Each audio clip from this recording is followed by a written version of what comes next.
How you guys doing today? It's Anthony Gangi. Welcome to another episode of Tier Talk. Guys, this is going to be a good dialogue. We're going to be talking about caring too much. I mean, is that even possible? I got an email recently by a supervisor who said that they were told by their supervisor that they care too much for their subordinates, their front line. I've never really thought of that before, to be honest with you. I mean, how does one care too much? But after really digging in deep and listening to this this person tell me exactly what they believe their supervisor may have meant, I believe it could be possible to care too much if this, as we discussed, becomes the end result. So remember, guys, caring is a verb. It's actionable. And I think this is going to be a great dialogue today. We're going to have Joe Pomponio on, and we're going to share our thoughts about caring too much. And again, we're talking about caring too much for the people that you supervise. And I don't know, guys, it's definitely a unique dialogue, but definitely worthy to touch on. Now, guys, real quick, I have 3 sponsors. First sponsor is American Military University. If you guys haven't, please check out American Military University. It's a great online school, very supportive of what we do in corrections, very supportive of what we do here on Tier Talk. So if you guys are looking to get a degree or seek higher education, please check out American Military University. We also have Guardian RFID for mimic tracking and cell checks to cloud-based business and artificial intelligence. Guardian RFID digitally transforms jails, prisons, and juvenile detention facilities of every size. Visit guardianrfid.com for more information. If you guys get a chance, check out their YouTube channel. You can see some of their technology, but they also have videos where they give us tips and advice. I've given some, Russ Hamilton, William Young, I mean the whole crew. I also got Inmate Manipulation Decoded. That book is now available. It's on the market. You can see that on Amazon. The link to that is in the description. This book's actually used in a lot of training now across the country. So thank you for the departments that use that book for training. And we also have Lessons Learned While Working in a Prison, My Journey from Officer to Administration. Guys, this is a book that's filled with knowledge. I mean, there's tips from all over any level of this part of the profession, whatever department you represent. You're also not just going to get tips from me, but you're also going to get tips from about 159 other people that work in this profession. So again, just tons of nuggets, just great knowledge. If you guys get a chance, it's definitely a book worth having. I also find myself referencing it once in a while if I got to get a thought out. And I figure, you know what? I think I've talked about this before. And I go back and I check, and there it is. I mean, everything from frontline to management. So again, if you guys get a chance, the link to this book right here is in the description. All right, so we got Joe Pomponio. What's up, Joe? What's happening, brother? Hey, you talking about that book? I know that book. It looks familiar. Aren't you quoted in that book, Joe? I think so. I think my name is in there at least once. Yeah, a few times. It's a good book, man. A lot of good knowledge. How's it going? Good, Joe. Do you mind introducing yourself, my man?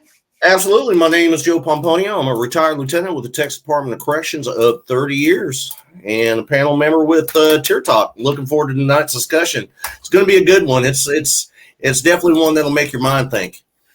Now, I don't offer a pension, so you may not be able to retire out of this. We may just take you right to the grave. Yeah, it's all right. It's all good. Can't take it with you anyway. Yeah, might as well get all knowledge out while you can. So this was very unique, Joe. So basically the title of this one's You Care Too Much. So I did get an email after talking to the individual. I can kind of see what his supervisor was trying to say. So again, this is a supervisor that reached out to me and said that he's being told by his management that he cares too much. Then as we were chatting, I kind of like, well, first I'm thinking like, well, how do you care too much for your front line? I said, that's unique. So that was definitely worth giving the person a call. And then when we had the dialogue, I kind of see where his supervisor was going.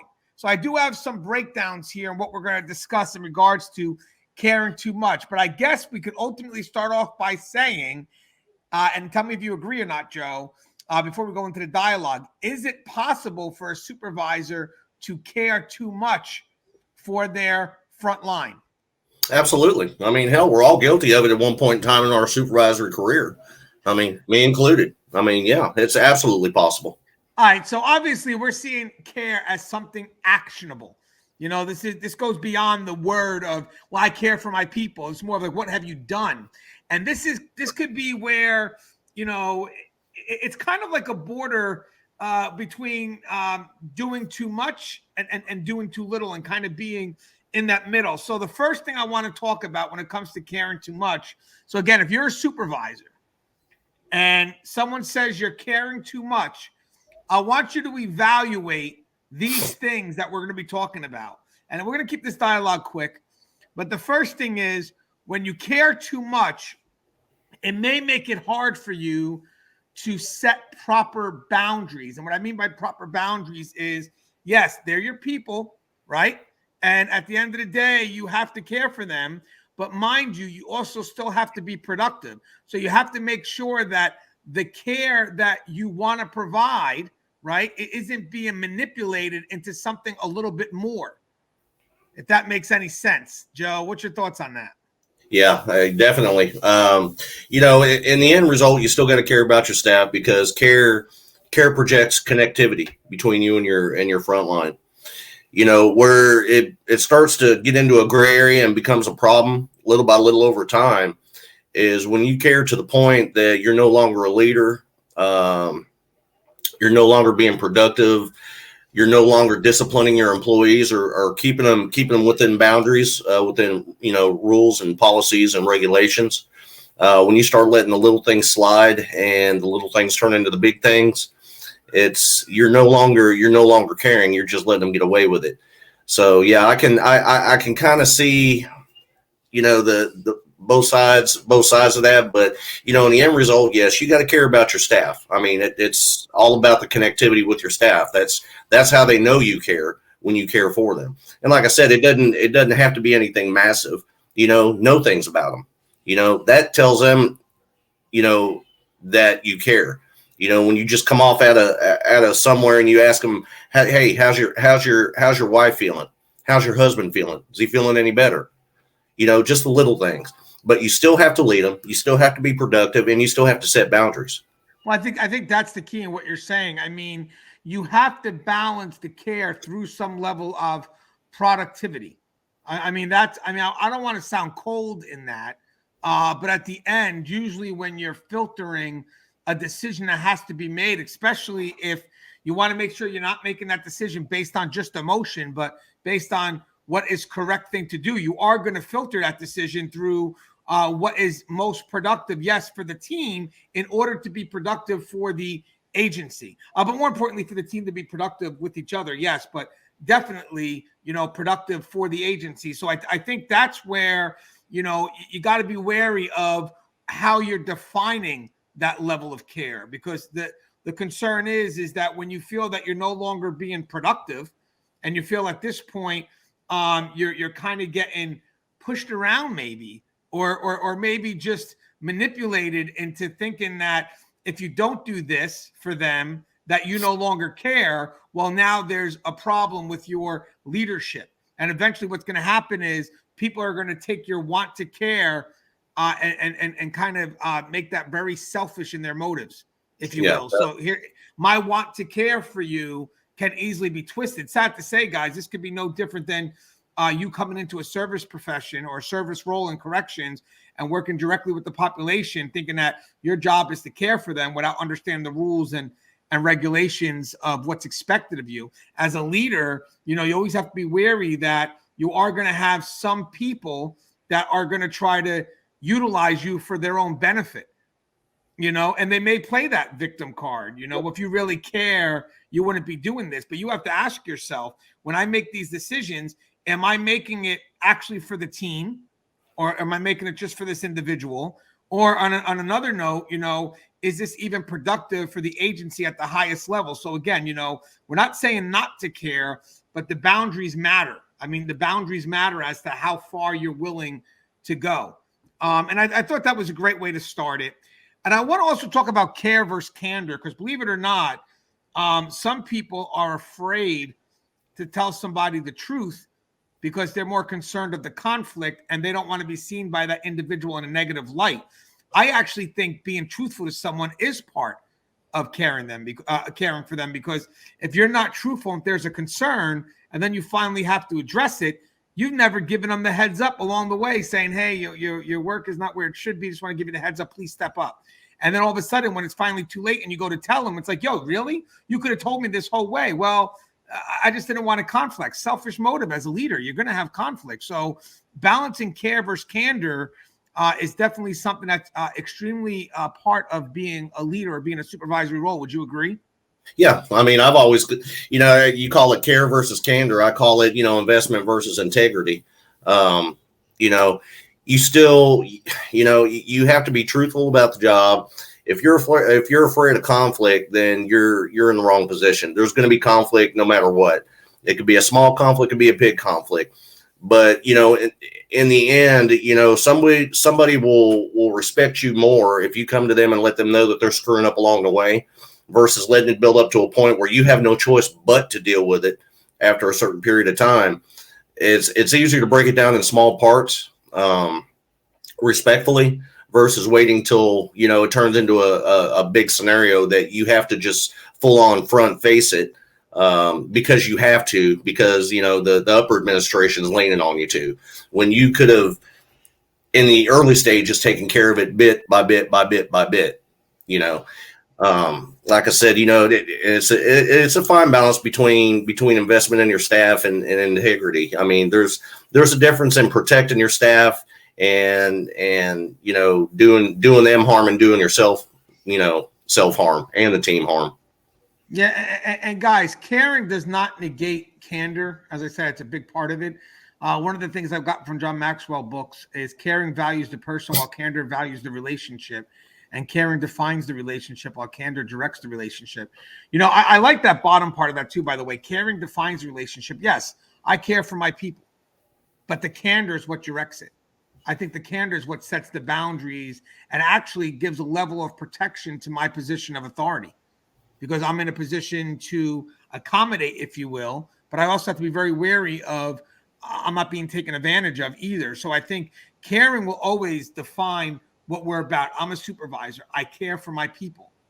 But again, with those boundaries, having candor directs where that relationship is allowed to go. And I like this where it says caring values the person, why candor values the relationship. We talked about that. If you're not truthful and you're more worried about, well, I just want to be liked by this individual. Well, at the end of the day, or this team, at the end of the day, the problem is that there's no value in regards to the relationship of you being a supervisor and them being the front line or the subordinates. You have to always make sure that the back of your mind, you're loyal to your people in an effort to filter something productive for the team or for the agency. I've been saying the word team too, because if sometimes people may try to manipulate a supervisor's care for selfish reasons, as I mentioned before, and that selfish reason puts them in front of the team.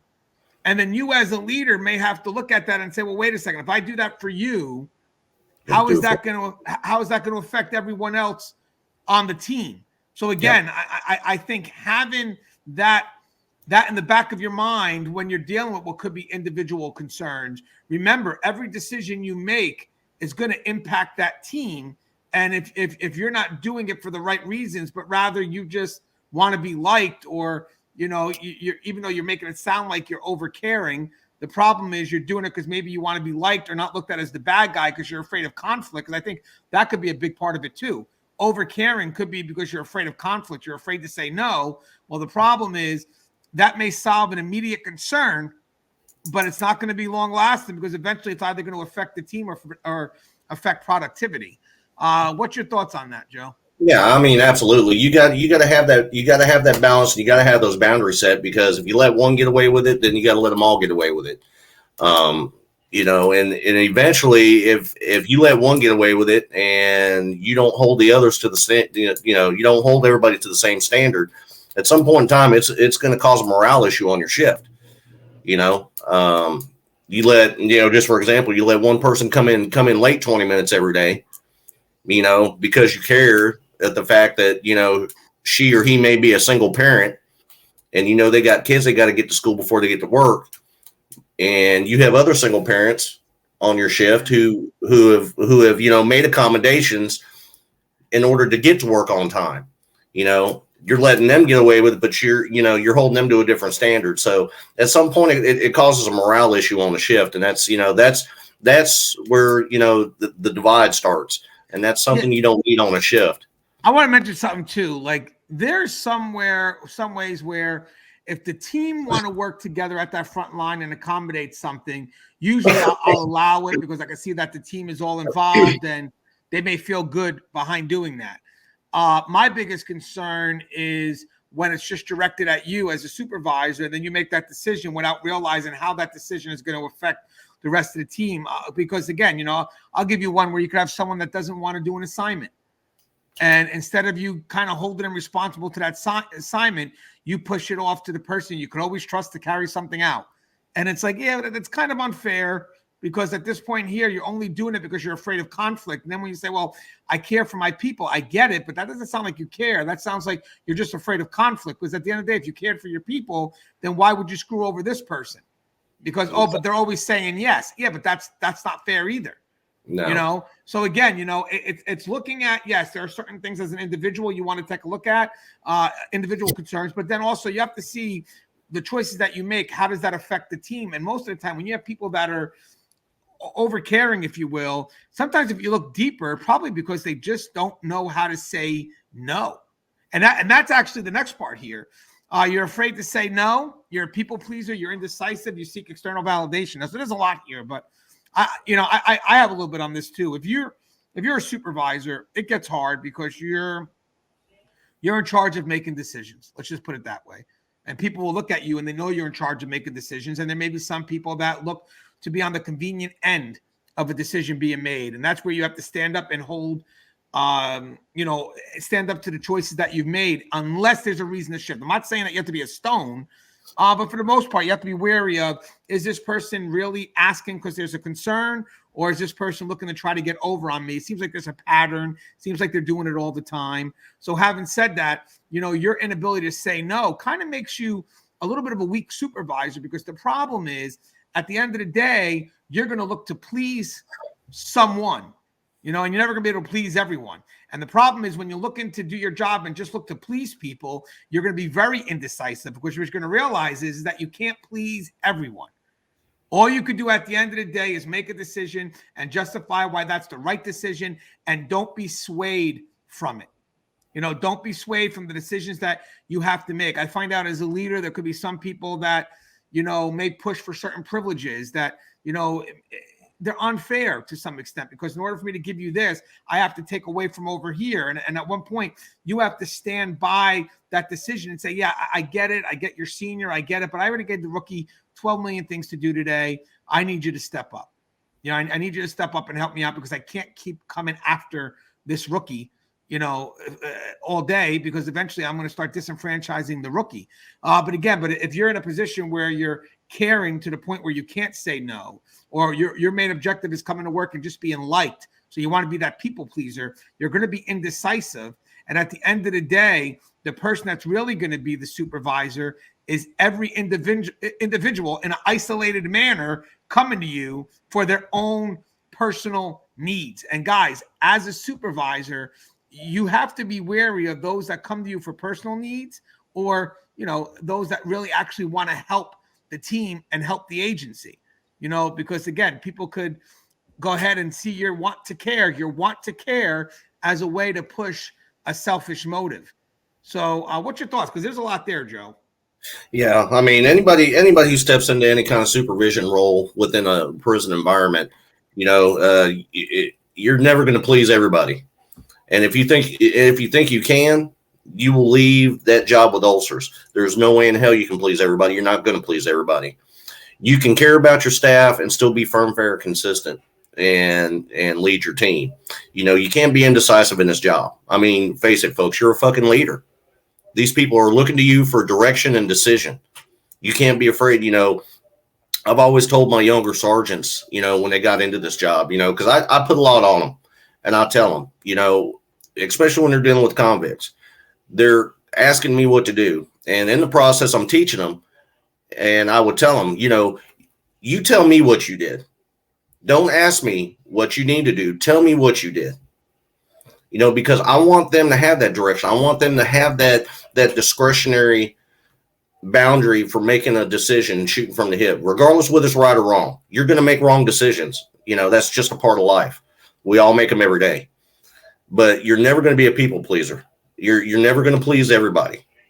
It's not going to happen. You have to lead them. You have to, there's times where you got to discipline them. It is what it is, but you have to set those boundaries. You have to make it known up front. If you're seeking any kind of validation, don't. You're in the wrong job. The job is not for it's not a contest on who can get liked the most. If you're firm, fair, and consistent in your job duties, if you direct your people, you lead your people, you teach your people, and you hold them to the standard, trust me, the respect factor alone will make you stand out above others. Just in shift numbers. The administration can look at your shift and go, well, goddamn, he hasn't had any call-ins in 6 months, and all these other shifts are having 3 and 4 a day. What the hell is he doing? If you hold yourself respectfully and you're a true leader, trust me, the numbers will speak for themselves. You don't have to go seek it.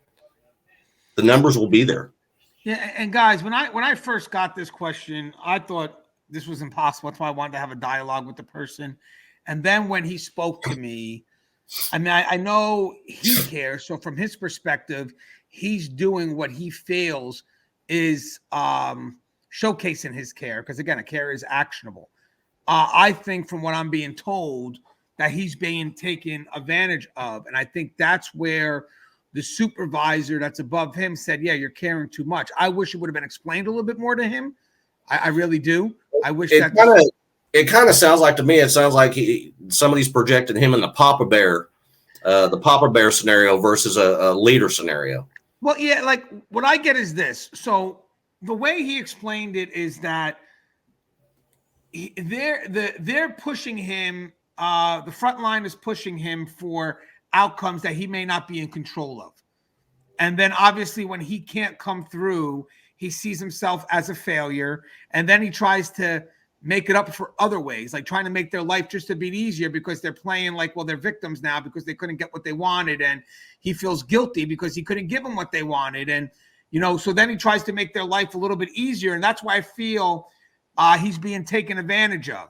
It's like they present him a thing that he doesn't have control of, but he can make an effort and speak his mind, which he does.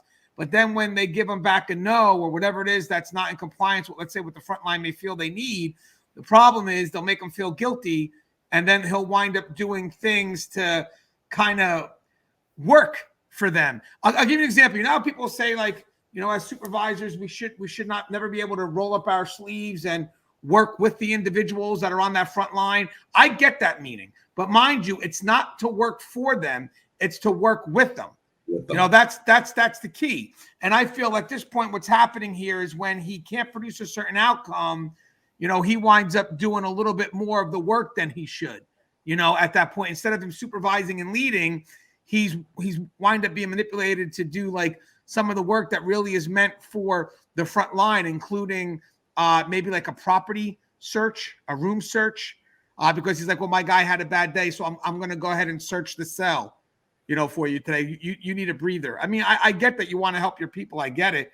But when this becomes a pattern, you're starting to do it every day, you're not walking alongside with your individual. You're actually now doing the work. So I think that's where he mistakes care.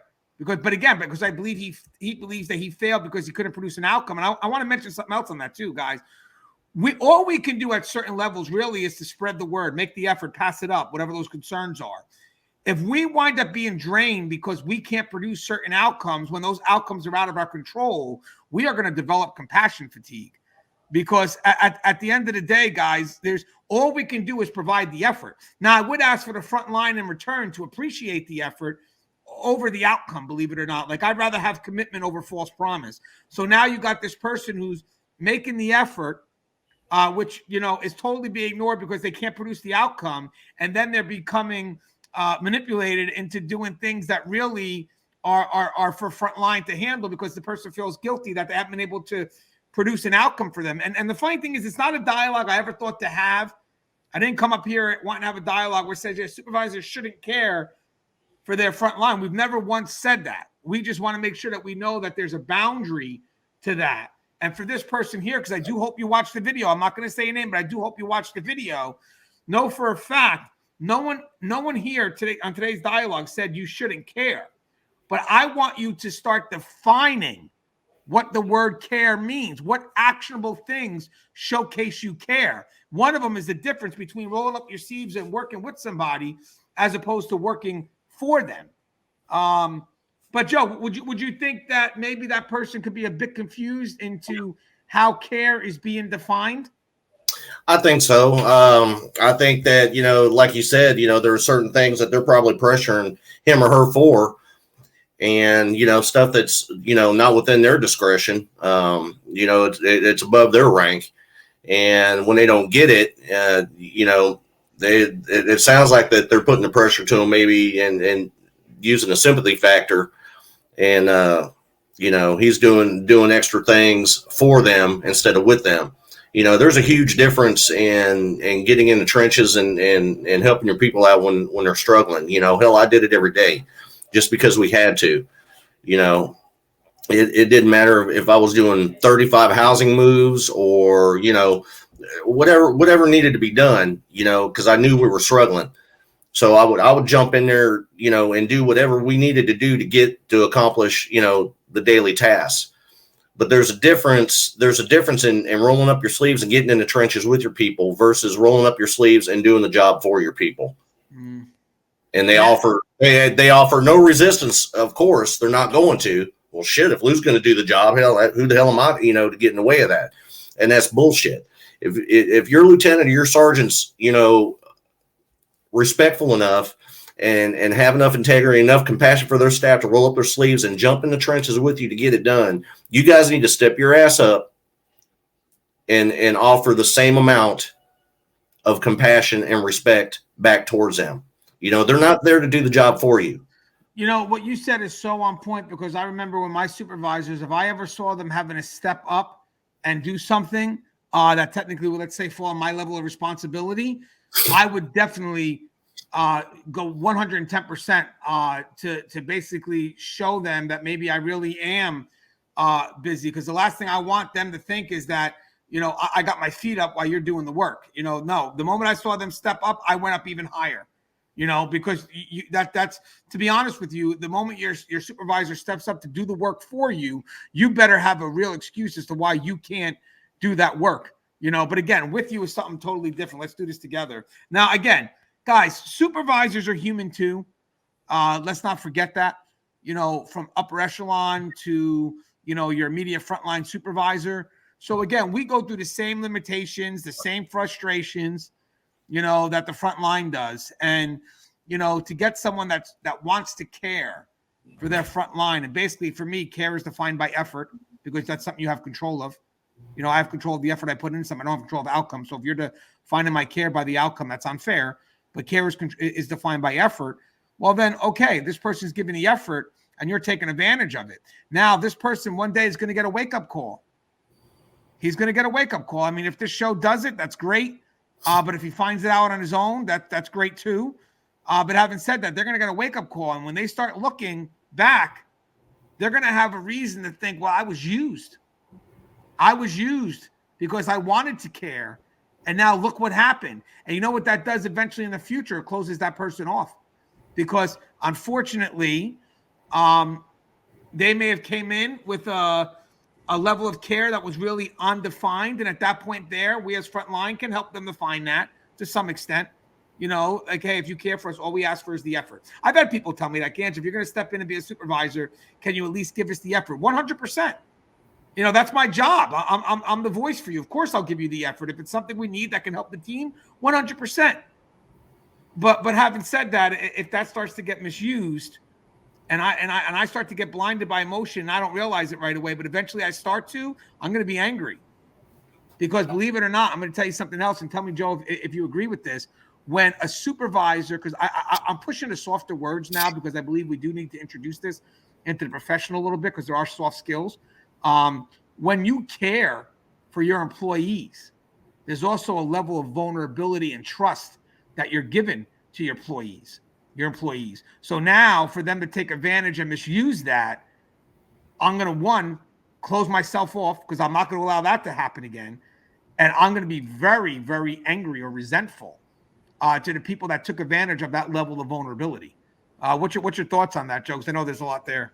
Yeah, I mean, the only problem with that, Anthony, is when you do that, you wind up closing yourself off to everybody, not just the people that took advantage of you, but you wind up closing yourself off to the ones that didn't take advantage of you, and that, it's not fair to them.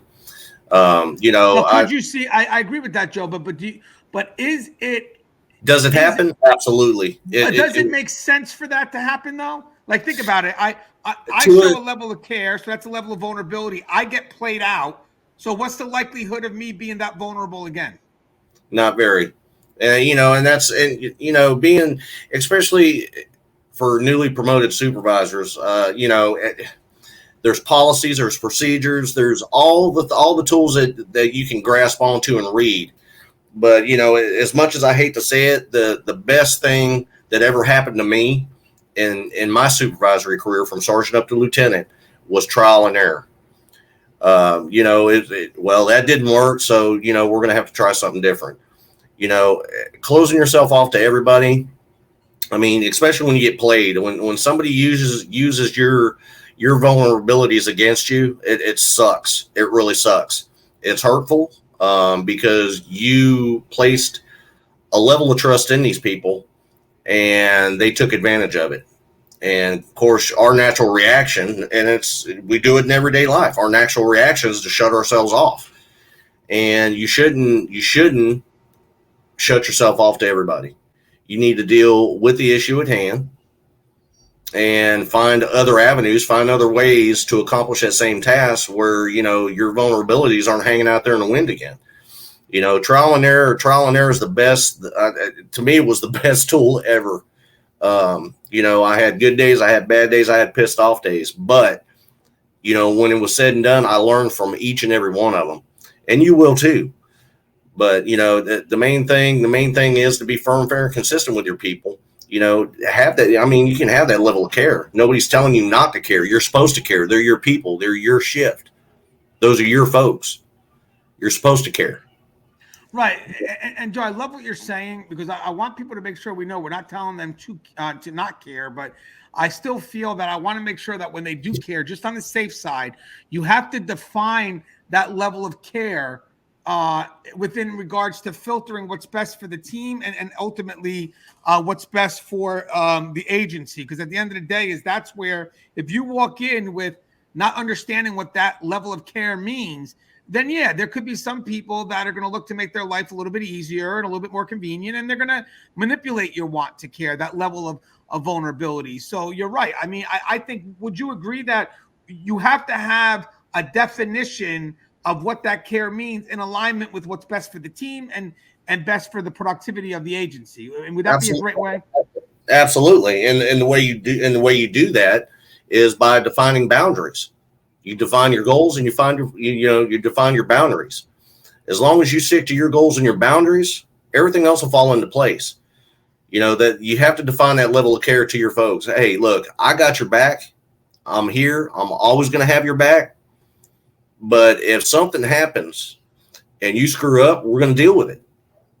It's just the nature of the beast. You need to be truthful. You need to be upfront with them. That's how you start. That's how you define your level of care. My job is to make sure you guys walk out of that gate the same way you walked in, upright on your 2 feet.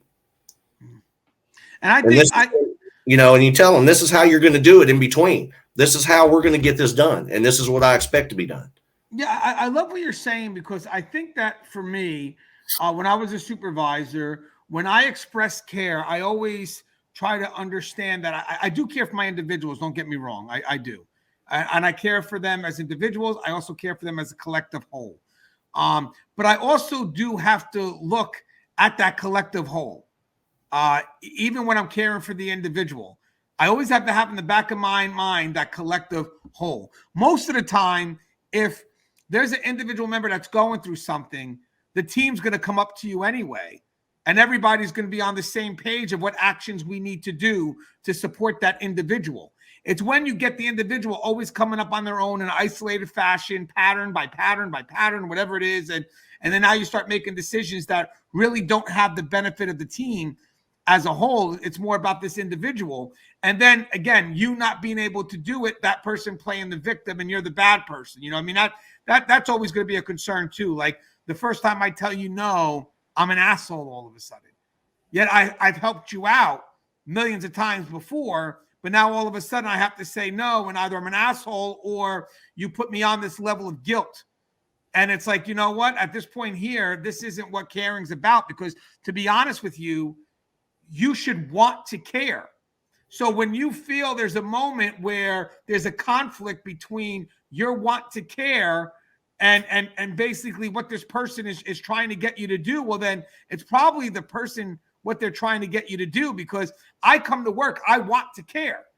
I want to care. I want to help. I do. I want to help. I'm that type of person. But then when I start seeing the same person coming to me all the time and I start dreading this person, knowing that this person is going to ask me for something, this isn't a relationship that's defined by care. I'm dreading it because I feel like I'm being used. You know, so again, if I have that want to care, I should want to see that individual. Now, all of a sudden, when I don't, I need to step back and say, what's wrong with me right now? Like, what's going on? How come everybody else I want to help? When this guy comes along, I want nothing to do with him. Like, I'm defined by caring and wanting to help the team. But the moment this guy comes along, like, I'm happy with everybody else, but not with this person. That's because you're starting to realize that this person's been a pattern now, because the moment you opened up the door, they're just going to keep coming in. And by the way, guys, they're not consulting with the team. They're not. What they're doing is they're just going to say, well, screw the team. This is all about me. And now you make the choice. Do I care for the individual or do I care for the team? What's your thoughts on all that, Joe? Yeah, absolutely. You're definitely going to have those people that they're going to try to take advantage of you. And that's the reason why you got to shut that down quick. For the same reasons. I mean, at some point it's, you keep letting it happen. Not only are you letting yourself being used, you're giving them what they want and they're getting away with things. And at some point it starts to break down the morale on the shift and cause a divide. And you definitely don't want that for a team. I keep going back to the old vehicle analogy. I have a car. I love my car. And when my car starts making noises, if I ignore it, those noises turned into, it's from a suspension and it turns into something else. My tires are wearing out now because I haven't paid attention to the shock. If you don't deal with it right then and there, no matter what it is, you can use whatever analogy you want to. At some point, that part is going to cause another part to go bad, which is going to cause another part to go bad, which is going to cause another part to go bad. And at some point, you have a minor glitch that turns into a massive failure. So, don't put yourself in that position. Yeah, I love that. And by the way, I didn't know, but Joe's a pretty big car guy. Didn't know that. You know what I mean? So, yeah, a little bit. Hey, Joe, do you have anything you'd like to say in closing? It's good dialogue today, I thought. Listen, real quick. This dialogue, we should not be afraid to have dialogue like this, because if you're open-minded, you get what we're saying. So sometimes you're like, oh, it's controversial. But yeah, because you have a closed mind.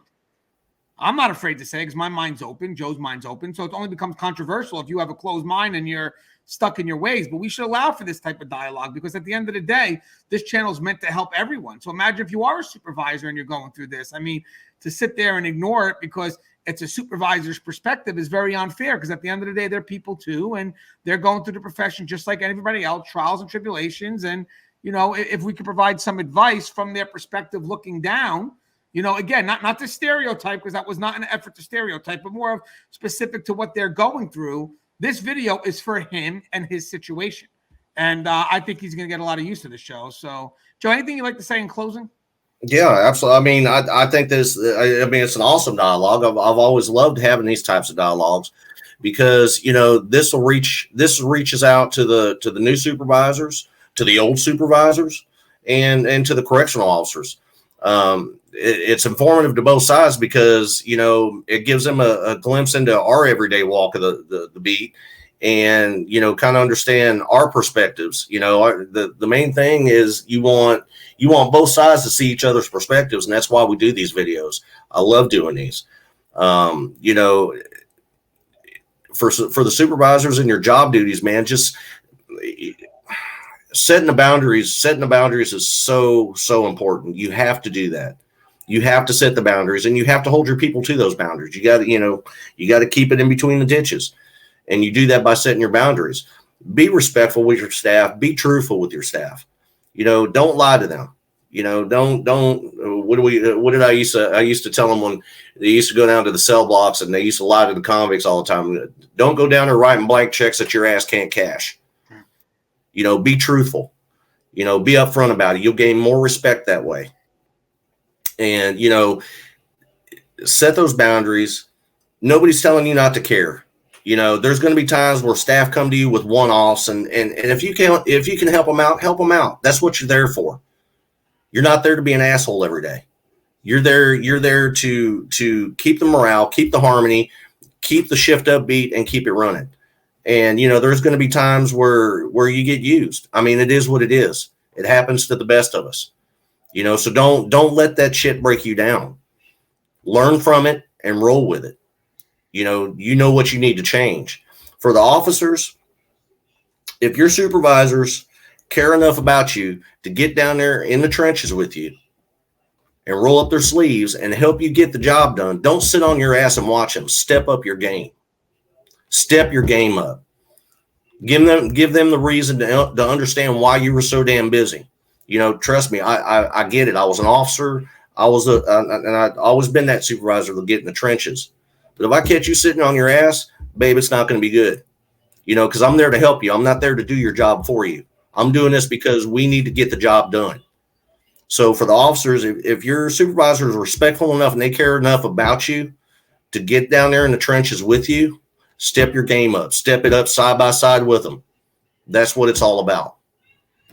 Yeah, and that's kind of where the bulk of the dialogue was, without being too specific, because I didn't want to get the person I didn't want people to know who I was talking about, but basically that's what the concern is, you know, about, you know, understanding working alongside somebody as opposed to working for them. And that seems to be what's thrown at them every time they can't achieve a certain outcome that's out of their control. And again, what you control as a supervisor is your effort. What you control as any level is your effort and your attitude, but more so is you're controlling the effort and you're being judged by the outcome, which is very unfair.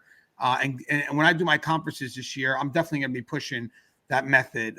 Basically, we got to start looking at effort over outcome. And another thing is when you are that supervisor, you know, care should be defined by the boundaries. You know, that's something that me and Joe mentioned at the very beginning of the show, but 100%, how you define your level of care has to be defined by the boundaries that you need to have to make sure you are, again, productive for the team, productive for the agency. You know, that doesn't mean that sometimes, you know, of course, you're going to have moments where you may have to wiggle a little bit. No one's saying that anything's here written in stone. But if you start seeing patterns and you start not wanting to help, not wanting to care, well, you know, it may not be you. It may be the fact that you have people right now that are taking advantage of that. This person, when they sent me the email, and then when we had to talk, this person literally felt guilty because they don't want to, they feel like they don't want to care anymore because it's so overwhelming. And it's like, hey, I don't think what you're doing has anything to do with caring. I think you're being manipulated. So now the problem is, don't get the two confused. You know, if you had set boundaries on what care is, then you'll easily be able to recognize when you're being manipulated, you know, 100%, you know, but if you don't know the difference, the problem is then you are going to wind up closing yourself off because you're going to misunderstand what it really means to care. And believe it or not, caring for somebody, there's going to be conflict, accountability, all the things you don't want, but they're all going to be part of it in that effort to be candor. Candor is part of caring. As always, guys, the show is Tear. If you haven't, please subscribe, interact, engage, comment, hit that bell. Bell's going to notify you every time I post a video. Stay safe.